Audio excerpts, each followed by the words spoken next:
Gill, at Penn, does calling for the genocide of Jews violate Penn's rules or code of conduct? Yes or no?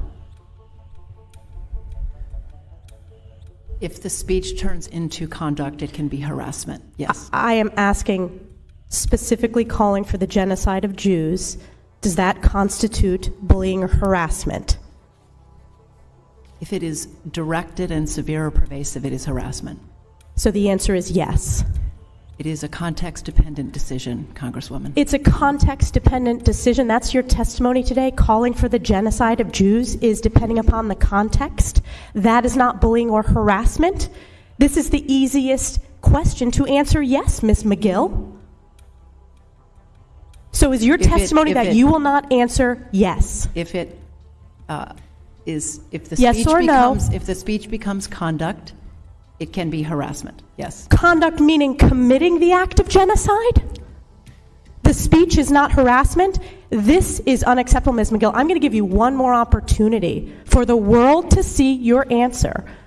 Does calling for the genocide of Jews violate Penn's code of conduct when it comes to bullying and harassment? Yes or no? It can be harassment. The answer is yes. And Dr. Gay, at Harvard, does calling for the genocide of Jews violate Harvard's rules of bullying and harassment? Yes or no? It can be, depending on the context.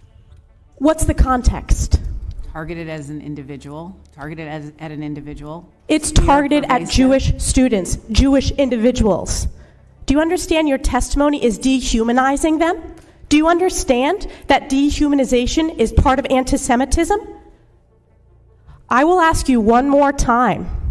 Does calling for the genocide of Jews violate Harvard's rules of bullying and harassment? Yes or no? Anti-Semitic rhetoric. And is it anti-Semitic rhetoric?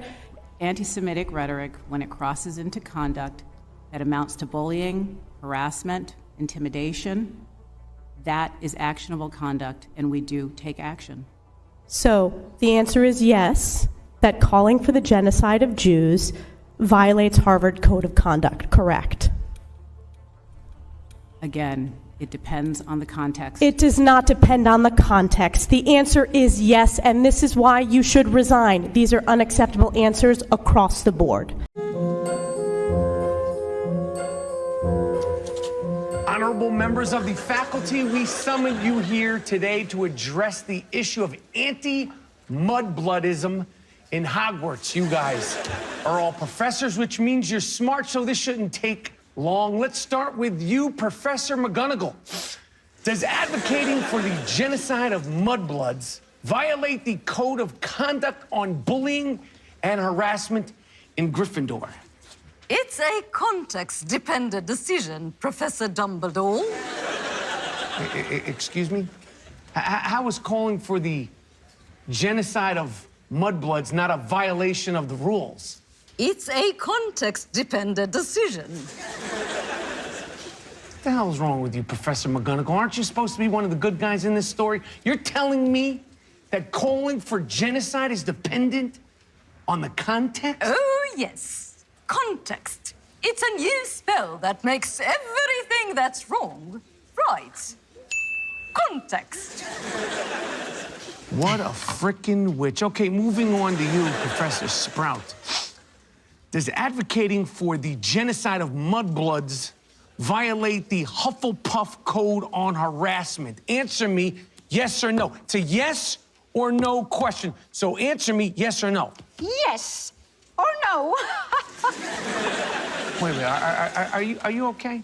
Did you become mental? Are you mentally capable? How is that not harassment? Well, if speech turns into conduct, it can be harassment, yes. Okay, look, this is a very easy question.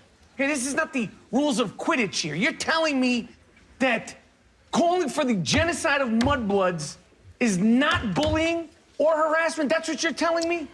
Well, it's just words, not even the N-word. When they start killing mudbloods, then yes, that would be harassment. And if they kill all of them, it's classified as bullying and we might take action, depending on the context. Merlin's fucking beard. Okay, Mr. Snape, I think I can already guess your opinion on the matter. Well, I'm the more complex character here. On the one hand, as a Slytherin professor, I do have some feelings against them. But on the other hand, as a half-blood myself, I think calling for the genocide is perfectly all right. You know what you are? You are a self-hating mudblood, which is the worst kind of mudblood. I prefer the term half-blood. I want to Avada Kedavra myself in the fucking head. What happened to you all? This used to be a good school when I left you in book 6, which, by the way, was the best one. Have the dark forces penetrated the castle walls? Who was it, Voldemort? It's the state who must not be named. Yes, the Qataris. Really? Well, how much are they paying you? Oh, they shit dollars on us. Give me a figure, like, Oh, well. just give me something.